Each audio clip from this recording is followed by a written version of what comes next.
Bonjour chers étudiants, aujourd'hui on va voir dans le cadre de la matière d'économie et organisation administrative des entreprises, on va voir le premier cours de la branche ou bien la section sciences de gestion comptable, la notion d'approvisionnement.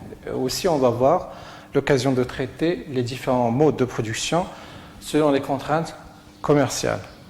Mais avant de traiter ce sujet, on va faire un petit rappel de ce que vous avez déjà abordé, traité en détail durant la première année, surtout la notion de la production. Quand vous savez que pour produire des biens et services, vous aurez besoin de combiner un certain nombre de facteurs de production qui sont grosso modo 4. D'abord, il y a le capital, ensuite, il y a le travail, et en troisième position figurent les matières premières et les matières consommables, et finalement, il y a ce qu'on appelle la technologie. Bon, pour éviter un petit peu la répétition, puisque l'année précédente, vous avez détaillé les premiers volets en détail, à savoir le capital et le travail, on ne va pas les étudier aujourd'hui. C'est la raison pour laquelle, pour le programme de l'approvisionnement et la production, vous aurez l'occasion de se concentrer uniquement sur l'étude des matières premières et des matières consommables, ainsi que la technologie dans le processus de production. Pourtant, pour la leçon d'aujourd'hui, on ne va pas traiter la technologie. Pourquoi? Parce que vous aurez l'occasion de détailler ça dans la partie d'automatisation et de robotique. Donc, on va étudier uniquement la partie des matières premières et des matières consommables et leur rôle dans le processus de production. Bon, quand vous savez, ou bien par quoi on entend par les matières premières, tout simplement, c'est des matières qui sont à l'état brut, qui ne sont pas encore transformées, alors que les matières consommables, c'est déjà des produits qui sont transformés, ils seront utilisés d'une manière directe ou indirecte pour produire les produits qui font l'objet de l'activité de l'entreprise. Et logiquement, pour avoir ces produits, normalement, on devrait les acheter. Si on va les acheter, on doit les stocker. C'est ce qui représente d'une manière simple la notion de l'approvisionnement. Mais avant de détailler la notion et les différents modes de production, on va se poser la question suivante. Quand est-ce qu'on va stocker ou bien quand est-ce qu'on va acheter les matières dont on aura besoin?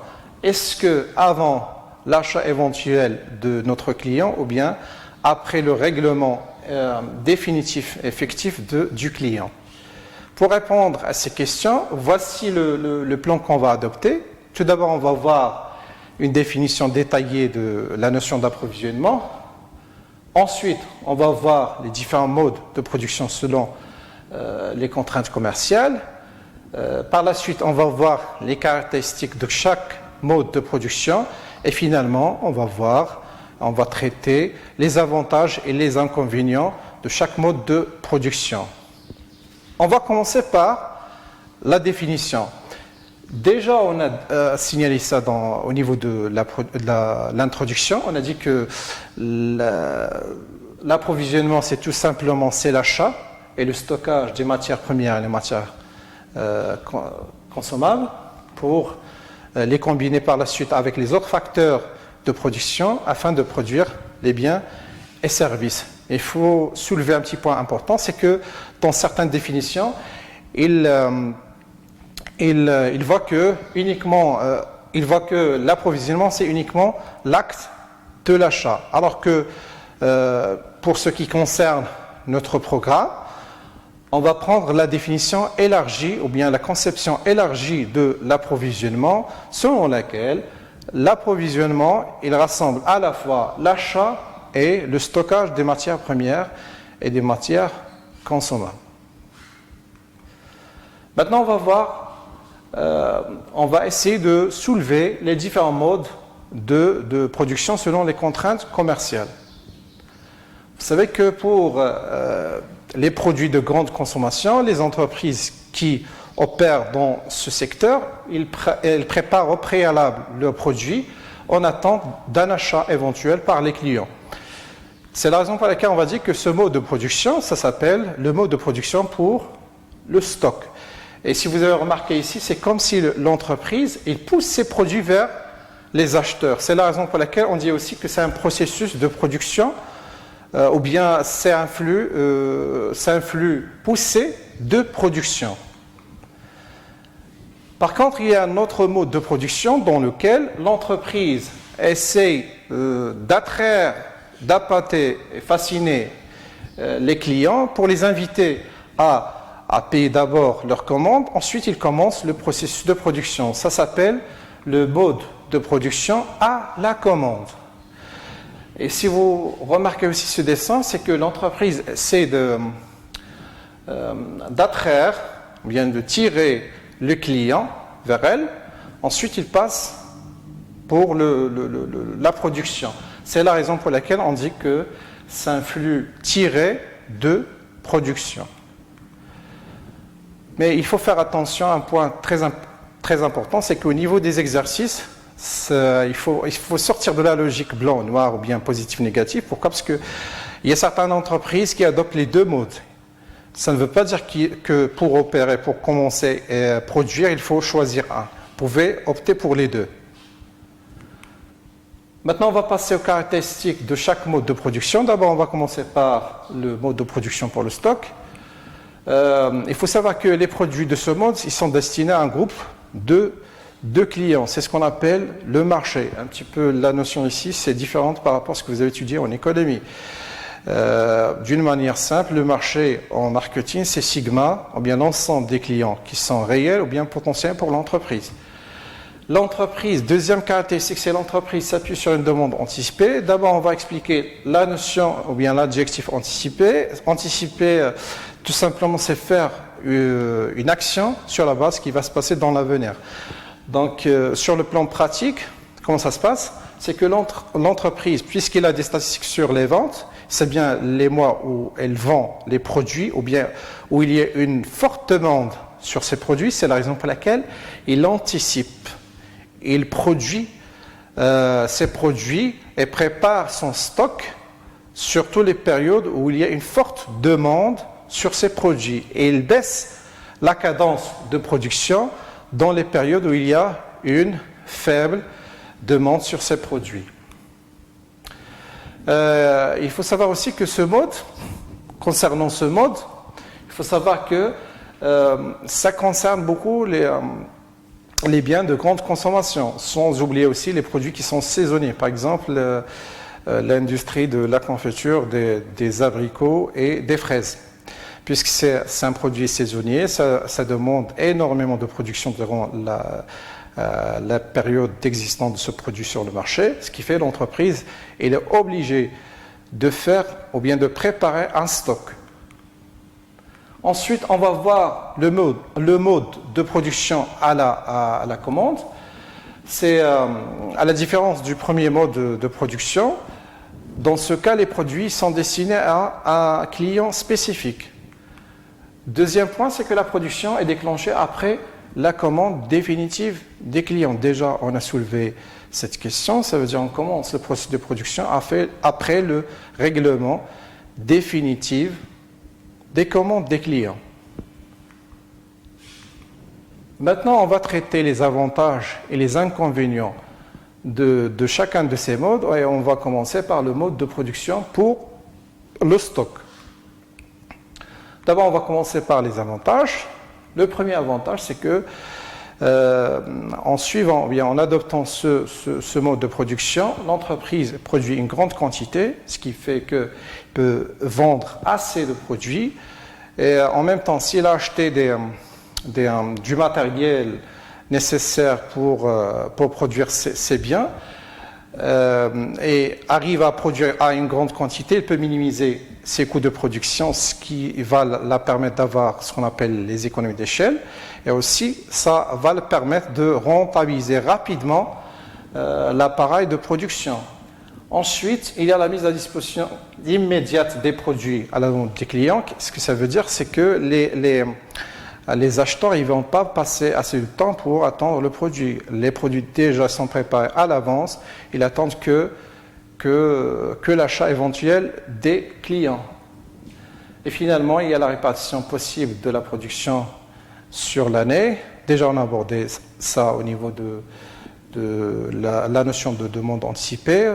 Et à titre d'exemple, on va traiter l'industrie des boissons industrialisées. Vous savez qu'il y a une forte demande sur ces produits durant les périodes où il y a une forte chaleur. C'est la raison pour laquelle l'entreprise prépare assez de stock durant cette période. Et durant, par exemple, l'hiver, il baisse sa cadence de production. C'est la raison pour laquelle l'entreprise répartit sa production sur tous les mois de l'année en fonction de la demande sur ces produits. Et bien sûr, en se basant sur des statistiques. Le problème de ce mode, c'est qu'il y a le risque de ce qu'on appelle la mévente, ça veut dire vendre à perte. On peut évoquer le cas, par exemple, des produits technologiques.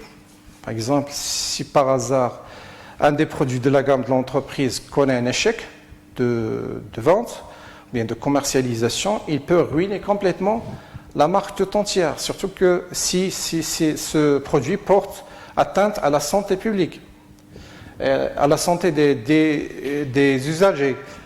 Donc l'entreprise dans ce cas risque de perdre complètement sa clientèle et finalement il va essayer de déstocker son stock. Il y a des coûts importants de stockage. Pour stocker la matière première ou bien les matières consommables, on aura besoin de construire un magasin. Et ce magasin, ça nécessite des coûts. Ça nécessite d'électricité, ça nécessite de l'installation des égouts, ça nécessite des caméras de surveillance. Et les caméras, ils ont besoin d'Internet. Donc toujours, ça nécessite assez de charges. Ce qui fait que ce mode de production, il y a des coûts qui sont importants pour le stockage. Il y a une faible personnalisation des produits. Pourquoi? Parce que les produits sont standards. Ils sont destinés à marcher et non pas uniquement un seul client. Par contre, on va voir pour le deuxième mode de production qui est à la commande, on va voir qu'au niveau des avantages, c'est que le premier avantage, c'est que ça nous permet de personnaliser parfaitement le produit selon les besoins des clients, ce qui va aboutir à une satisfaction des clients. Deuxième chose, c'est que l'offre de l'entreprise qui adopte ce mode de production peut offrir des produits de grande qualité, surtout le cas par exemple des produits d'art. Par exemple, les tableaux en toile, s'ils sont réalisés manuellement, ils sont trop chers. Pourquoi? Parce qu'il y a une qualité artistique. Par contre, s'ils sont produits d'une manière industrielle, leur valeur elle est basse. En plus, leur qualité artistique elle est basse. Troisième point, c'est la réduction des coûts de stockage. Puisqu'on adopte un régime ou bien un mode de production à la commande, on n'a pas assez de stock. Pourquoi? Parce qu'on prépare le produit sur la base de la commande des clients, ce qui fait qu'on n'a pas assez de coûts de stockage. La quasi-absence de stock invendu, c'est pareil que l'avantage précédent, c'est que puisque l'entreprise n'a pas de stock, il commence ou bien il déclenche son processus de production à partir du moment où le client paye effectivement. Dans ce cas, il n'a pas des stocks qui sont invendus. Maintenant, on va aborder les inconvénients du mode de production pour le stock, à la commande. Le premier inconvénient, c'est la disposition d'un matériel et d'une main-d'œuvre flexible. Par flexible, on entend la question d'adaptabilité. Dans ce mode de production, on a besoin d'un matériel, si vous voulez dire, passe-partout. Ça veut dire qu'on peut l'utiliser pour produire n'importe quel produit. C'est pareil pour la main-d'œuvre. On a besoin d'une main-d'œuvre qui est polyvalente. Deuxième inconvénient, c'est les délais de production qui sont souvent lents. Par exemple, le cas des avions. Quand on produit des avions, ça demande assez de tests, ça demande des contrôles de qualité parce que ça risque de porter atteinte à la santé des voyageurs. Donc, ça nécessite beaucoup de contrôles. Du coup, ça génère suffisamment de temps d'attente. Troisième point, ou bien troisième inconvénient, c'est l'éventualité des retards en livraison. Par exemple, le cas des produits d'artisanat. Vous savez que certains artisans, ils n'ont pas la notion de temps. Du coup, une fois qu'on passe la commande, on risque d'avoir des délais d'attente supplémentaires que les délais prévus de livraison. Maintenant, on va faire une petite récapitulation de ce qu'on a fait. L'approvisionnement, c'est quoi? C'est tout simplement l'acte d'achat et stockage de quoi? Des matières premières et des matières consommables qui sont combinés à d'autres facteurs de production pour produire des biens et services de l'entreprise. Il y a deux types, selon la contrainte ou bien les contraintes commerciales, il y a deux types ou bien deux modes de production. D'abord, le mode de production pour le stock, c'est ce qu'on appelle aussi le flux poussé, et le mode de production à la commande, ça s'appelle aussi le flux tiré. Maintenant, cette leçon touche à sa fin. Merci bien pour votre aimable attention. Et, j'espère qu'on aura l'occasion de détailler plus dans les prochains cours, surtout le cours de la notion de l'achat et son processus.